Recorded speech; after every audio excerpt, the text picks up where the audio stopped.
Is your garage a disaster zone? Always running out of space? I'll show you how I transformed mine, built the coolest storage system you've ever seen that doubled my space, added killer style, and saved thousands of dollars. Money, money, money, money, money. Well, except for one massive, costly mistake. I mean, we're just gonna have to take it all out. We're gonna have to redo it all. That's all there is to it. Welcome to Haxman, y'all. With no place to go for my tools and supplies, this is what my garage looked like 1 year ago after finishing every one of my YouTube project videos. And that's because what I actually need is this, a workshop. But workshops are expensive. Show me the money, show me the money. So until I can build my dream workshop, I'm just gonna have to make the best of what I have with this garage. And that meant the first thing I had to do was clear everything out of here so that I could figure out where to begin. My goals for this garage makeover are: number 1, I want to maximize storage. Number 2, I want better lighting. Yes, it's true, I've never been seen in the same room as Batman, but I do not want to work in a bat cave. I'm Haxman. Number 3, I need new flooring. And number 4, I gotta have style. This area right here, I always keep all my plywood and extra wood and everything. But what happens is, I have the wood there, and then I end up just buying new wood because I couldn't get to the wood that was back there. So I go buy a whole new sheet of plywood. So first up, I'm gonna build a mobile plywood cart. Let's see what's in the shed here. See if I can save some money. That's where I keep all the extra wood, my lumber and whatnot. I don't have any plywood out here, but I got some MDF, that would be heavy. Some OSB. Oh, snap, I got some melamine out here. I ain't even know I had that. That would actually work really well because the plywood would slide across that nice and easy, but it's white and that just ain't gonna match, you know. I think I'm gonna use this OSB and I'll just paint it black. I'm not gonna be split. I'm cutting this sheet of OSB down to 3 foot by 6 foot, and that's gonna be the size of my plywood cart. And the frame for this plywood cart is naturally 2x4s. Now, when you're working on projects like this where speed is of the essence, you can't beat a good old-fashioned pocket hole jig. I looked to see if I could find my 4-foot drill bit, but I couldn't. All I could find was this 18-inch one, so it'll have to do. Right now, whenever I get home with any sheet goods from the hardware store, I have to carry those sheet goods into the back of the garage or to wherever I'm working at. And sometimes I get a bunch of sheets. So what will make this cart really nice is I'll be able to roll this out to the truck and load it up without carrying the sheet goods all the way to the garage. To keep the plywood from sliding off the side of this plywood cart, I'm just attaching this 1x2, and that'll give me just enough of a lip there to keep everything on the cart.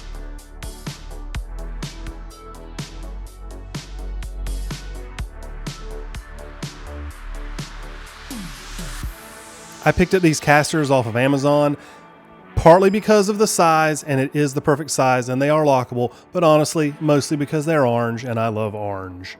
To keep the 3 center pieces stable, I'm just using a strip of 2-inch OSB that was dropped from the main piece that I cut earlier. The paint I'm using is from Ben Moore. It's Coronado Multiply. It used to be called Rust Scat.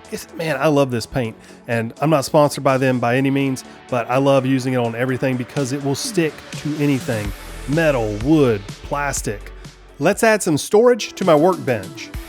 I removed all of these old vacuum lines that were underneath my workbench. These were put in about 5 years ago when I built the workbench, but I don't even use them anymore, and this workbench is so underutilized. I'm gonna add some cabinetry to it, and I'm gonna do that using MDF. The good thing about MDF is it's easy to use. The bad thing is it's heavy and it doesn't like water. And speaking of water, it's about to start raining. After moving everything out of the shop, I couldn't find my glue bottle, so I'm just using some mustard. I found that this French's worked really well.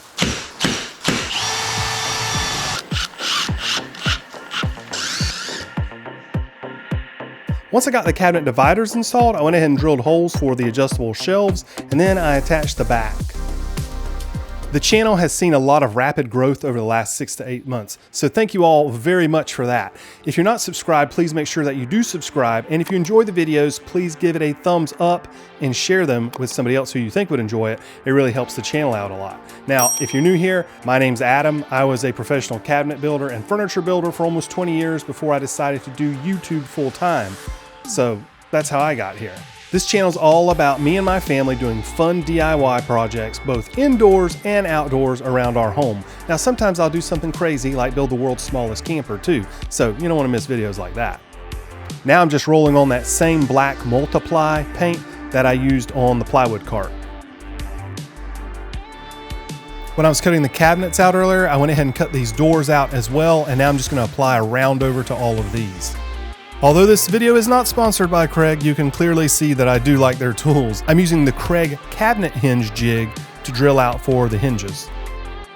The only color I love almost as much as orange is green, so I'm going to paint these doors green. Now, I didn't put doors on the back of this cabinet because I left those spaces available to put my storage organizers.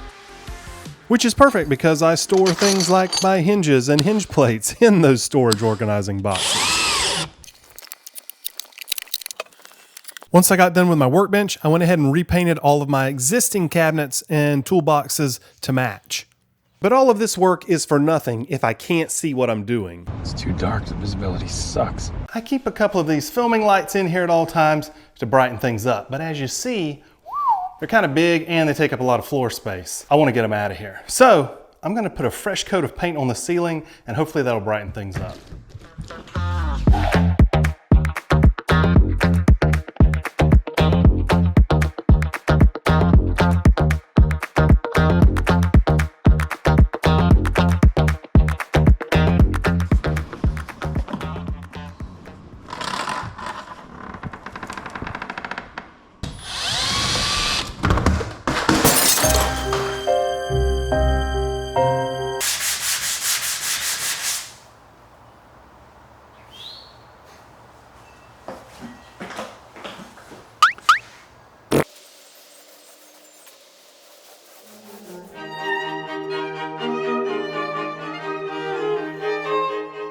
I had to wire these outlets up for what's coming next.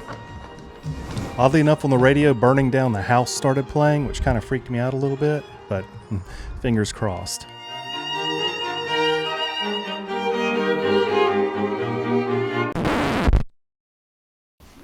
Okay, let's seriously address the lighting issue now. This is a hex light kit. These put out about 66,000 lumens of light, so it should really light it up in here. The trick with hanging something this large and complicated on the ceiling kind of starts out with pre-planning. I laid everything out on my garage floor and then I used my laser to transfer those marks to the ceiling, and then I taped it out so I would know exactly where to put everything.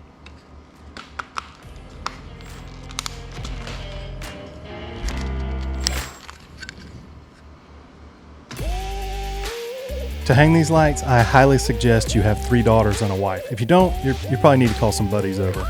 It tells you to go ahead and put everything together before you hang it, but as you can see, it's pretty flexible and it's kind of sketchy if you don't have a bunch of people helping you.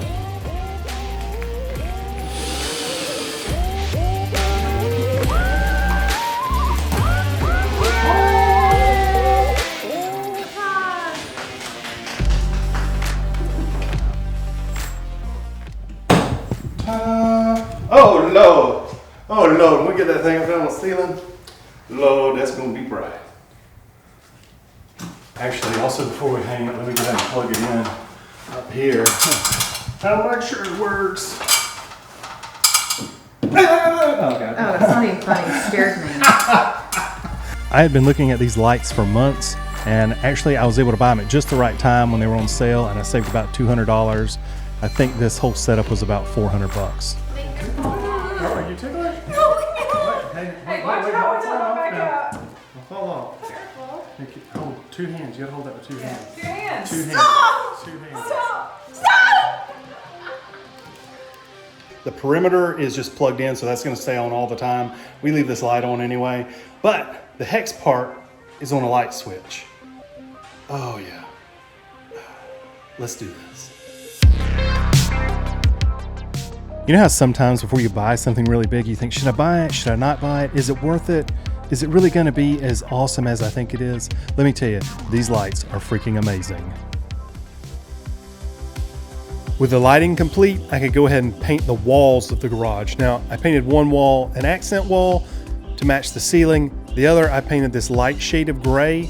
And I debated what color to paint the doors, but I decided to just paint the doors the same color as the walls so they would kind of disappear. Okay, so it's time to do the floor now, but I want to do something a little different, and I want to save a bunch of money, obviously. So what's it going to be? Polished concrete, paint, epoxy, garage tiles? No, I found something way, way cheaper. Carpet tiles. But not just any carpet tiles. I found the absolute dirt cheapest carpet tiles I could find online at only 79 cents a square foot. Let's see what the reviews say. Anonymous says, these were the cheapest carpet tiles we could find. Tom says, unbeatable for the price. Kelly said, would I order again? Absolutely. Brooke says, my general contractor called to ask me if these tiles were a joke. Okay. Vicky says, we were trying to find an economical carpet tile to go into a closet. However, we had no idea it would be paper thin. I wish we could have returned it for something better. All right. David says, at least 1/3 of the tiles were not cut square. Jim says, don't buy it. And you know what? After reading all of those, I'm going to risk it. I'm going to go for it. I'm totally going to go for it because, I mean, you know, how bad can they be? How bad can they be? How bad can they be?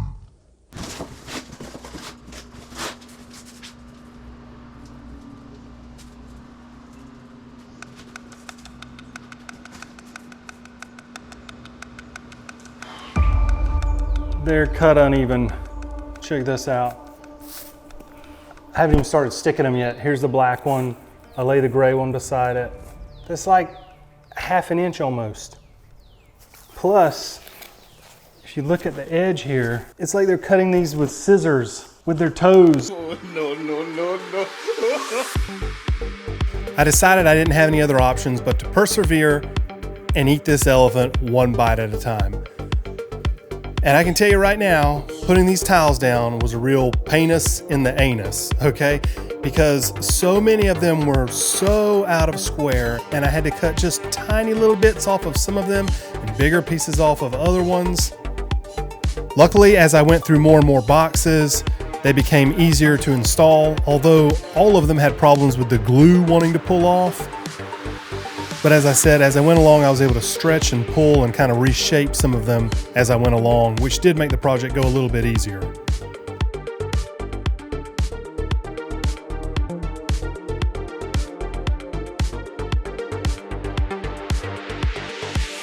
I stopped the carpet about 6 inches from the garage door and put down this rubber strip over the edge to protect it. Oh Lord, I know what you're thinking. Is this idiot about to hang a TV up in his garage? The answer is yes. Yes, this idiot is about to hang a TV up in his garage, if he can manage to actually get it on the mount without dropping it. Come on, buddy, you got it. You got it. Come on. I believe in you, bro. Don't give up. Come on. You can do it. The reason I wanted to hang this TV up was because not only is this my garage/shop, it's also my YouTube studio. Now in the middle of this project, I got a brand new Prusa Mark IV 3D printer, and I couldn't resist the urge to go ahead and print out some accessories.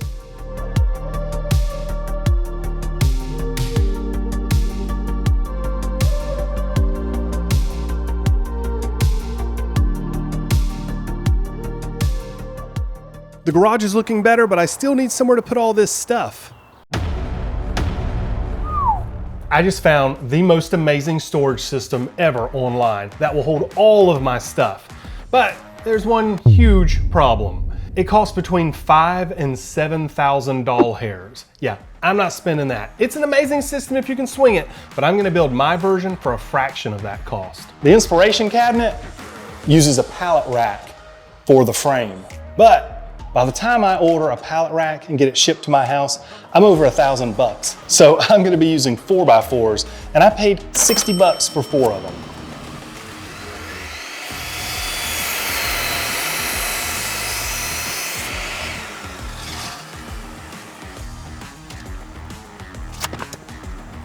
I'm marking out for a dado cut on these 4x4s for a lap joint. I just bought this radial arm saw for $100 off of Facebook Marketplace. It's in pristine condition.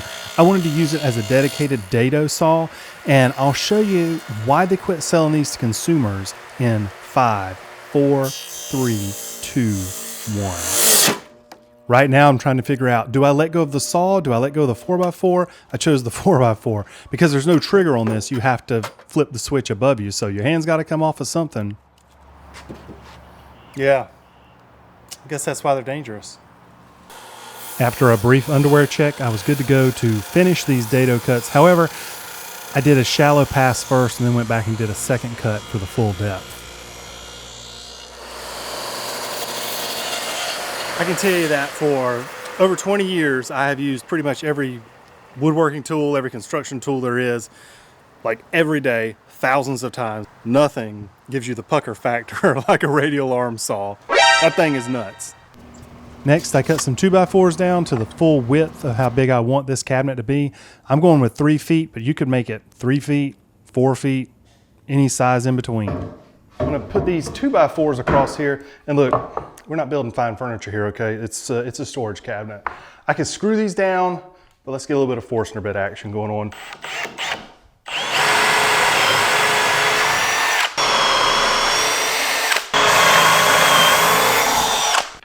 Picked up these lag screws this morning. Hold on a second, hold on. Okay, I say this in several of my videos, but not everybody understands it. Your screw has an inner diameter and an outer diameter. This is the inner diameter. You want to match your drill bit up to that size, or you could go slightly smaller, and that way just your threads will grab the wood, and you won't be, breaking off screws or having a really hard time driving it. I could never focus. Oh my gosh, I know with you always have that problem. Oh, Sometimes I can't focus either. I want to get this really get the glue on there good for strength.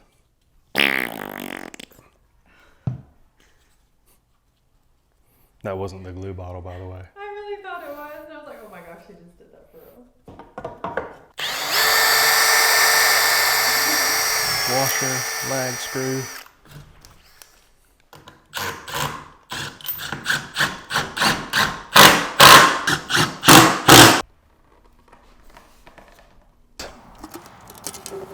Okay, with the two supports built, I'm going to paint them black. I'm using, I think this is made by Benjamin Moore, Coronado Yeah, Ben Moore, Coronado Multiply. Like I said earlier, I love this paint. So I spent weeks trying to figure out how a guy like me, who cannot weld, could build this system and make it work just like the one that you can buy. Because the problem is, I can only figure out how to make the cabinets pull out like a pantry, where I would have to put a pantry slide in here for each individual cabinet. But I wanted it to work just like the one you can buy, where they slide side to side and you walk in them like a hallway. Not only was it going to cost a lot to make them roll out because I'd have to use pantry slides for each one, but I would also need 3 feet of space in front of each cabinet at all times so that I could access it. Now, the other option would be to use casters. But the problem with casters is, when they sit down on the ground and you're moving in one direction, they move linearly. But then whenever you go back, they swing around. And that means that the cabinet would do that every time that I wanted to spin it around. I didn't want to do that. Plus, I'd also have this really tall cabinet that had a lot of weight in it, and I just felt like it would be really tipsy. So finally, one night, on my 575,000 search, I found it. To explain how I'm going to make this work, I need to go back 1 week into the past.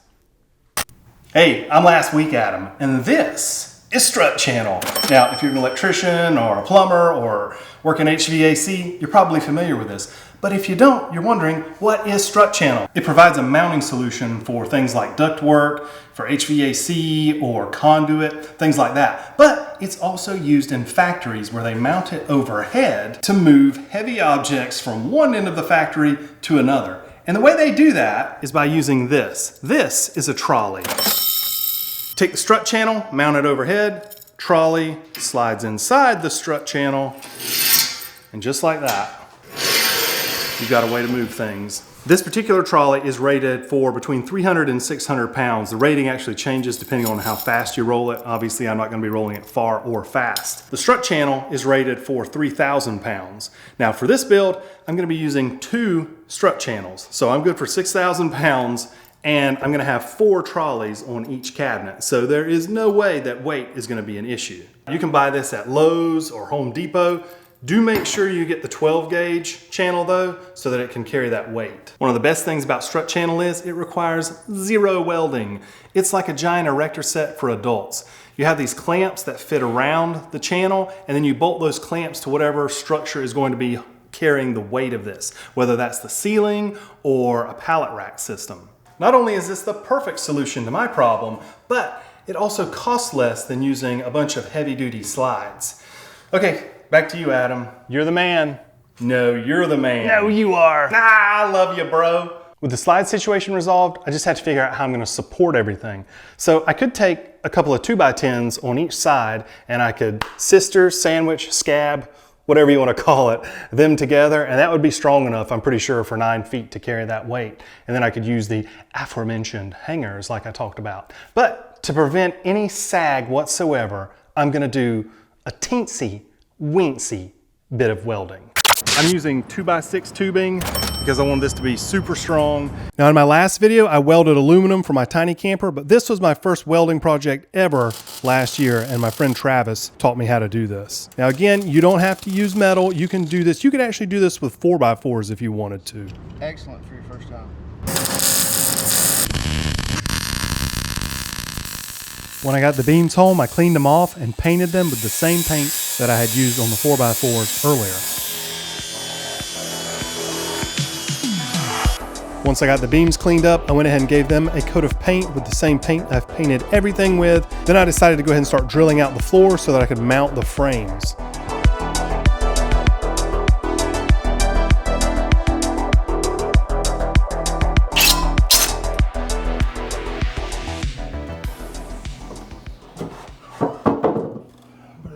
I used the top beam to help place the bases in the correct spots.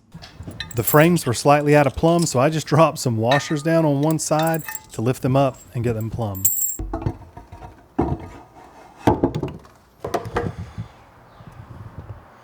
That'll do. That'll do, pig.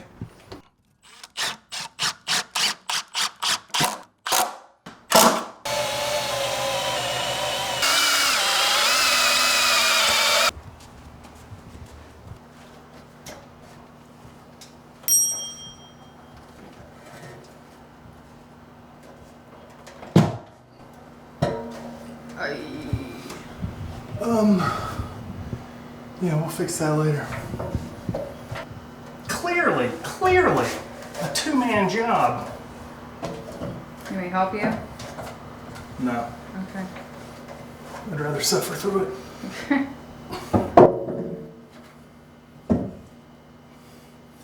Get on there.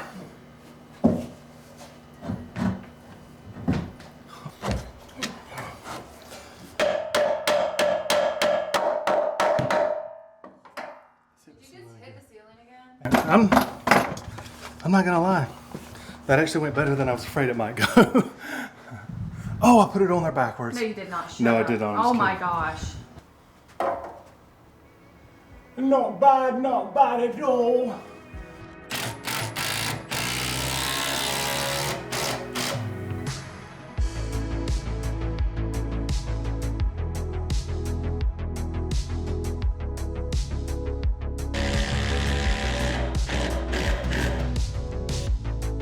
It's good and sturdy now. I don't think it's gonna go anywhere, but just to be on the safe side, I went and installed some timber screws. Look at them bad boys, okay? I put one up here, and then I put actually a smaller one down here because I don't think that one's quite as important as the one up top. To build the boxes, I'm using 3/4 inch sheets of radiata pine plywood. These were cheaper. These were only about 50 bucks a sheet. I used my track saw to cut all these sheets of plywood down to manageable sizes before I then cut them into even smaller pieces for the sides of the boxes using my table saw. And honestly, on this job right here is whenever I kind of finally realized, listen, at some point, I'm gonna have to get a bigger table saw. But I digress. I cut a rabbet on the backs of these pieces of plywood using my router because I did not want to set up the dado blade on my little table saw. Once I got all of that done, it was time to drill tons and tons of pocket holes. Why did I use pocket holes? Well, because I didn't want to dado out these pieces of plywood. Instead, I just pocket hole screwed them and shot them with the staple gun from the outside. It'll be plenty strong. And again, it's not furniture, it's just a storage cabinet.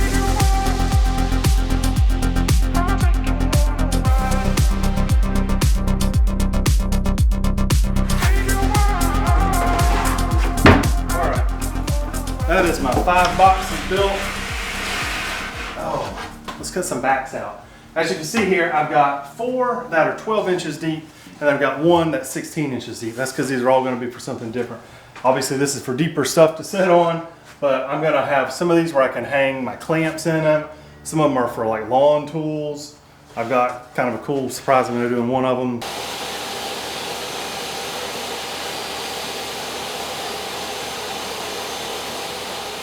For the cabinet backs, I used 1/5 inch underlayment because it was $10 cheaper per sheet than regular 1/4 inch plywood. Just another way of saving money, and it looked really good and was really nice and smooth.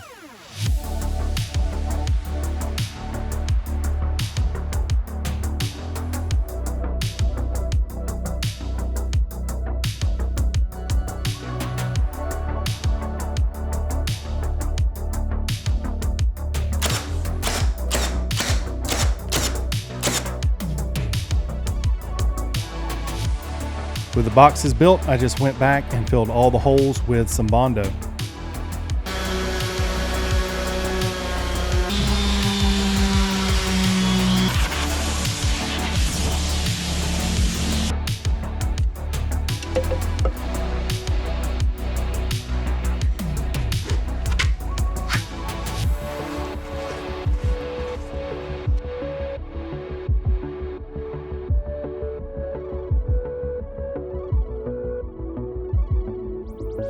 So as you can see, this trolley doesn't hang down very far, and that doesn't leave me a whole lot of room up here to attach this to the wood cabinet. So just about guaranteed it would tear through. So I picked up these aluminum plates on Amazon, and that way I can attach the trolley to the aluminum plate, and then I can attach the wood cabinet to the aluminum plate as well, and it'll give me a lot more room. I can have a lot more wood at the top, and I'll get a lot of pressure on it, clamping pressure on the aluminum plate.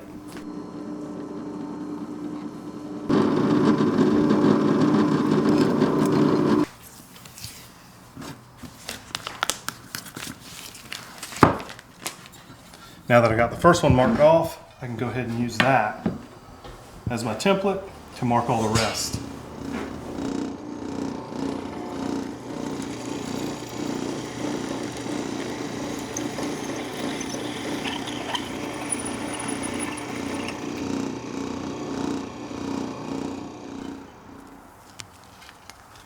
Marking for the holes on the cabinets was easy. I just used the aluminum plates and literally just drilled them exactly where they would go. I did put a 2x4 on the outside to prevent any tear out.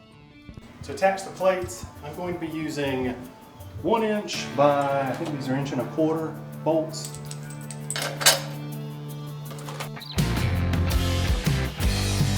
So I'm going to lift it up, and then you're going to shove the bolt through, and then hopefully through that hole.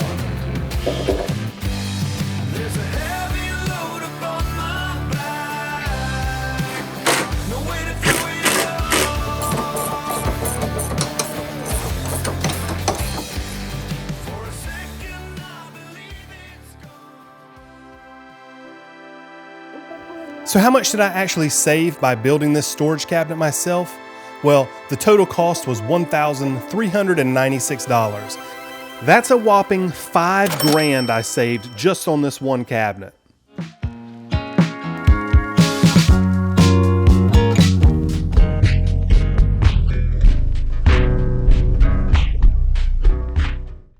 Houston, we have a problem.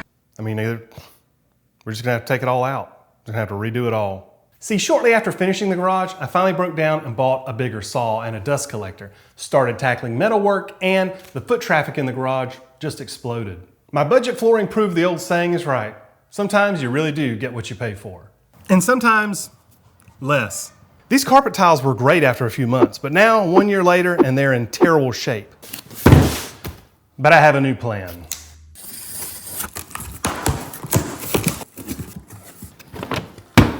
Garage tiles. Probably what I should have gone with to begin with. Could be arguable. Maybe I should have gone with epoxy. I still don't want the hassle of epoxy. And in traditional Haxman style, I'm going the easy route. Try again.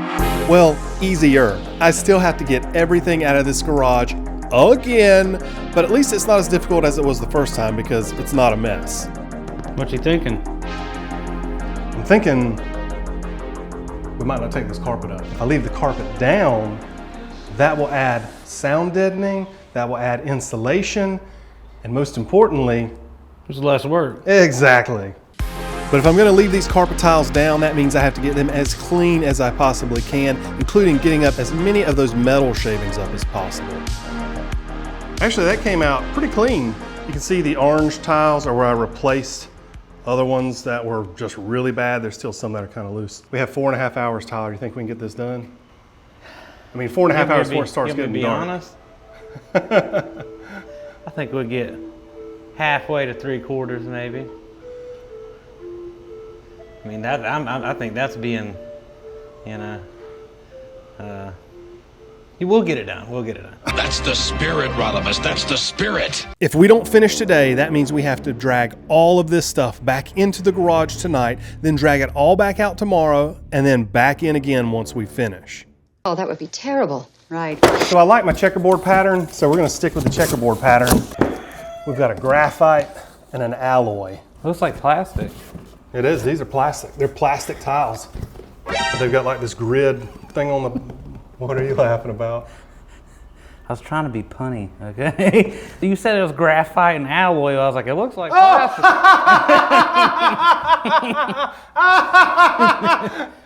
We'll start over here on an edge, and these just snap in. Your hands might be a little delicate to do that. You might need a hammer if you need. Just let me know if you need one. It's important that we keep the loops going the same way. Like I don't want to put, like that might go in that way, but obviously it's not going to fit down here. So I got to make sure I keep those lined up just right.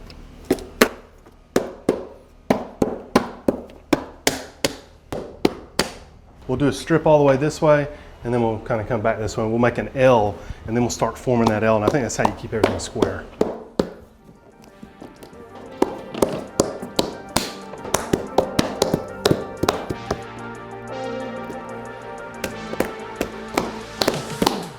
When I ordered these garage tiles, I went ahead and ordered these ramp edges as well. But the problem is, Racetech doesn't tell you which side you need them for. You can get them for the female side or the male side. And there's nothing on their website to tell you which way to go. It's not until you get your garage tiles that you actually see on the box which way you need to orient everything, which let me know that yes, in fact, I had ordered the wrong pieces.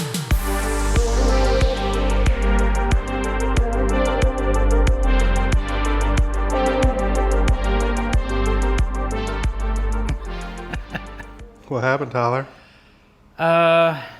You know, I was daydreaming. No worries. It's not like we wet the carpet or anything. This is the hand I've been dealt. working with can't get right here.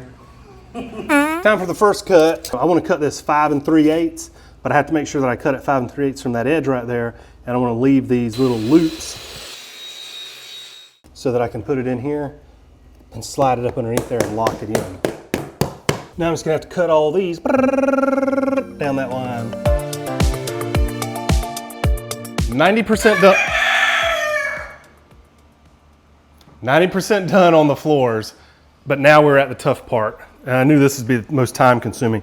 I have to deal with these 4 legs from the storage unit here because I sure enough don't want to lift that thing up and move it.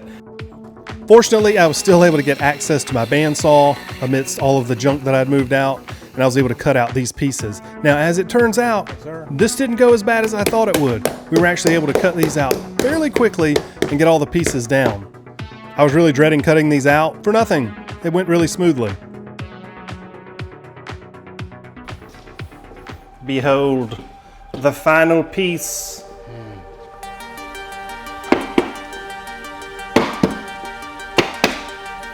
Sweet! There we go. Give us some skin.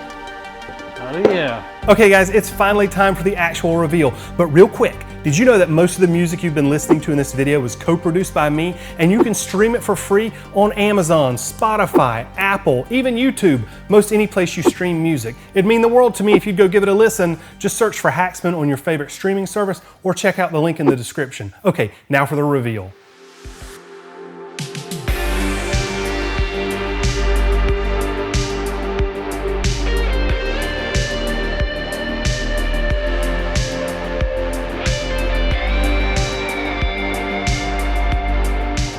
Before, I struggled to have enough light in here to work, let alone film, which was almost impossible. But now I have the power of the sun on this ceiling, and it is freaking amazing. Before, all of my wood was just haphazardly stacked and in the way, and I couldn't access it all when I needed it. Now, on my new rolling cart, I can keep everything nice and neatly organized, plus I can move my cart around wherever I need it, including taking it out to my truck to unload the wood onto the cart and then rolling it into the garage. My work table used to be an underutilized, unorganized mess of wasted space. Now I've got everything behind closed doors so that I can keep it clean and dust-free. And on the back side, I can store all of my screws and small pieces in these cases, and it keeps everything nice and easily accessible. I built a simple table out of MDF that I could store my vacuum up underneath, and then on top, I keep my 3D printers. Pretty much everything in the shop is now on wheels, and that's important in a small space to be able to move everything around to keep everything nice and efficient. I even have wheels on my table saw, and I've got my table saw positioned at the front of the garage, number one, because it gives me a bunch of space behind it to work with, but also when I open up the garage door, I can lift up this extension table, and then I've got all the space I need. My garage was a disaster zone before because all of my supplies and materials were just laid everywhere and I couldn't find them when I needed them. But now, with my new storage system, I have twice the amount of storage in the same amount of space, and everything is nice and neatly organized exactly where I want it. Not to mention, it's pretty freaking sweet looking. I gotta be honest, this is one of my favorite builds I've ever done on this channel. I've got all my painting stuff up here. Here's all my sanding supplies, plumbing supplies down on the bottom. Then on this side over here, I've got safety equipment like glasses, hearing protection, gloves. I've got my tape right here. And then down here is where all of my glue is stored. Solvents and spray paint, car washing supplies. I don't know where it goes section. This is where I keep my saws, aprons, and work belts. Lawn equipment. Bonus, I was able to utilize the frame of the storage system to hang all of my wood clamps on. Before, this floor was just dirty concrete. And then I put down carpet, which looked amazing and it was amazingly cheap. But it was a horrible decision. Now we have these garage tiles and they are amazing. I love them. I love the way they look. And bonus, because they're actually reflective, they actually make it brighter in here when the sun on the ceiling reflects off of them into the room. I think I just successfully crammed 10 pounds of potatoes into a 5-pound sack. But just wait until you see how I pulled off an even crazier upgrade. Check this video out right here and I will show you how I turned the impossible into the possible. And I will see you next time.